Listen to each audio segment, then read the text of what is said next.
நம்முடைய கழக நிர்வாகிகளின் சார்பாக கழக கொள்கை பரப்பு இணை செயலாளர் அன்பு சகோதரர் லயலா மணி வருகிறார். சிற்றூரை வழங்க ஒரு நல்ல கைத்தட்டலோடு அவரை அழைக்கலாம்.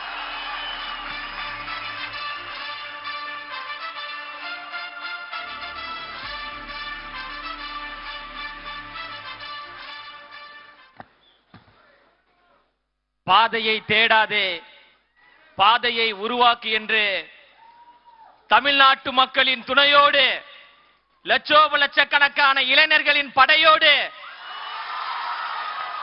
தாய்மார்களின் அன்போடு, கழக தோழர்களின் ஆதரவோடு கழக பணி செய்வதற்காக, மக்கள் பணி செய்வதற்காக நம்மளை மட்டும் நம்பியே வந்திருக்கின்ற தமிழ்நாட்டினுடைய வருங்கால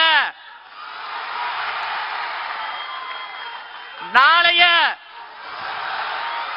தமிழ்நாட்டினுடைய வருங்கால முதலமைச்சர் தலைவர் தளபதி அவர்களுக்கு வணக்கம்.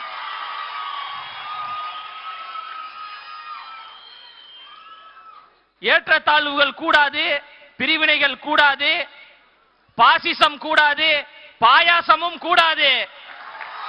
நாம் எல்லோரும் சமம், பிறப்புக்கும் எல்லா உயிருக்கும் என்கின்ற சமத்துவ கொள்கைகளை முன்வைத்தும் அந்த கொள்கை கோட்பாடுகளை உள்வாங்கிக் கொண்டும் மதசார்பற்ற சமூக நீதி அரசியலையும் எங்களுடைய கொள்கை தலைவர்களாக இருக்கக்கூடிய பகுத்தறிவு பகலவன் தந்தை பெரியார் அவர்களையும், அறிவு ஆசான் அண்ணல் அம்பேத்கர் அவர்களையும், ஐயா கர்ம வீரர் காமராஜர் அவர்களையும், வீரமங்கை வேலு நாச்சியார் அவர்களையும், மக்கள் சேவகர் அஞ்சலை அம்மாள் அவர்களையும் கொள்கை தலைவர்களாக ஏற்றுக்கொண்டு தமிழ்நாட்டினுடைய அடையாளமாக, தமிழ்நாட்டினுடைய முகமாக, தமிழ்நாட்டினுடைய முகவரியாக இருக்கின்ற கழக தலைவர் அவர்களையும் நம்பித்தான் அரசியல் பயணத்திற்கு, சமூக பணிக்கு நாம் வந்து கொண்டு மிகப்பெரிய ஆலமரமாக இருக்கக்கூடியவர்கள் என்று சொல்லக்கூடியவர்களை நெஞ்சிரத்தோடு எதிர்த்து நாம் களம் செய்து மக்களுக்கு நல்லாட்சியை கொடுப்பதற்கு நாங்கள் தயாராக இருக்கிறோம் என்கின்ற தைரியத்தோடு இருக்கிறோம் என்றால்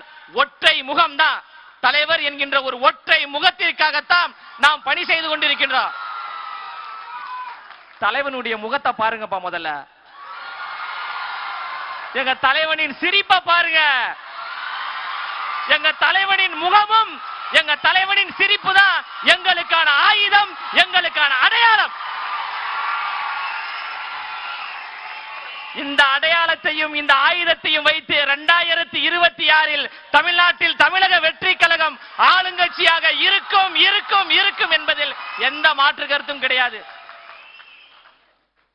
தன் பின்னாடி வந்த லட்சக்கணக்கான ரசிகர்களை ரசிகர்களாக மட்டும் வைத்துக் கொள்ளாமல் சமூக பற்றாளர்களாக நற்பணி மன்றம் மூலமாக மாற்றினார்.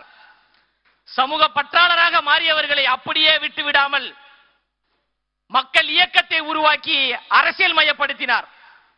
அரசியல் மயப்பட்ட தோழர்களை அப்படியே விட்டுவிடாமல் தமிழக வெற்றி கழகம் என்கின்ற வரலாற்று சிறப்பு மிக்க கட்சியை உருவாக்கி நாம் எல்லோரையும் தலைவர்களாக உருவாக்கி இருக்கிறார். இன்று தலைவர்களாக உருவாகி இருக்கின்ற நீங்கள் நாளை மாமன்ற உறுப்பினர்களாக, சட்டமன்ற உறுப்பினர்களாக, நாடாளுமன்ற உறுப்பினர்களாக உச்சத்தில் வைத்து உங்களுக்கு அழகு பார்ப்பதற்காக எங்களின் அழகு தலைவர் நம்மளை நோக்கி வந்து கொண்டிருக்கிறார். வந்துவிட்டார். மக்களுக்காக சேவை செய்வதற்கு தயாராகிவிட்டார். புரட்சியாளர் அண்ணல் அம்பேத்கர் அவர்கள் சொல்வது போன்றுதான், அதிகாரம் மிக வலிமையானது, அதை அடைந்து விட்டால் எல்லாம் எளிமையானது என்று.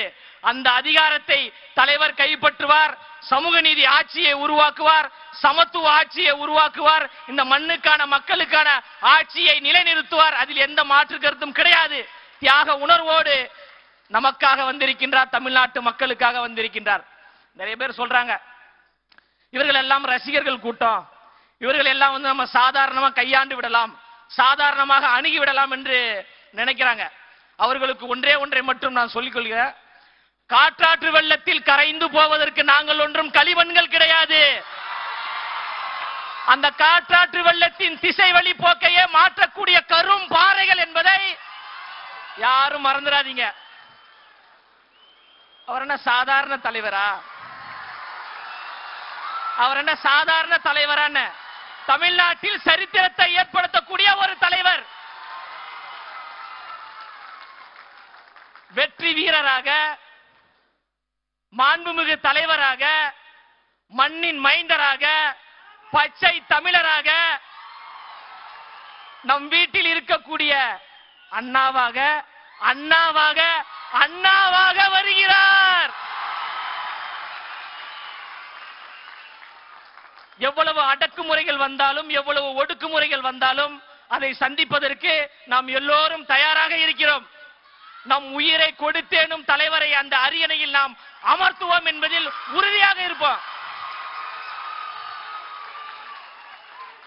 திரும்பவும் சொல்றேன், திரும்ப திரும்ப சொல்றேன், நமக்கான அடையாளம், நமக்கான முகவரி தளபதியினுடைய முகமும் தளபதியினுடைய சிரிப்புமே போதுங்க. தாய்மார்களுடைய ஆதரவு நமக்கு இருக்கு.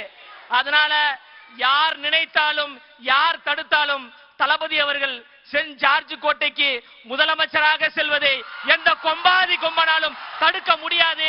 அதற்கு நாம் எல்லோரும் அணிதிரண்டு களப்பணி செய்வோம் என்று கூறி பேச வாய்ப்பளித்த தமிழ்நாட்டினுடைய வருங்கால முதலமைச்சர் தளபதி அவர்களுக்கும், இந்த கழகத்திற்காக நேரம் பார்க்காமல் உழைத்துக் கொண்டிருக்கின்ற கழகத்தினுடைய பொதுச் செயலாளர் அவர்களுக்கும் மனப்பூர்வமான நன்றியை கூறி நிறைவு செய்கிறேன். நன்றி, வணக்கம்.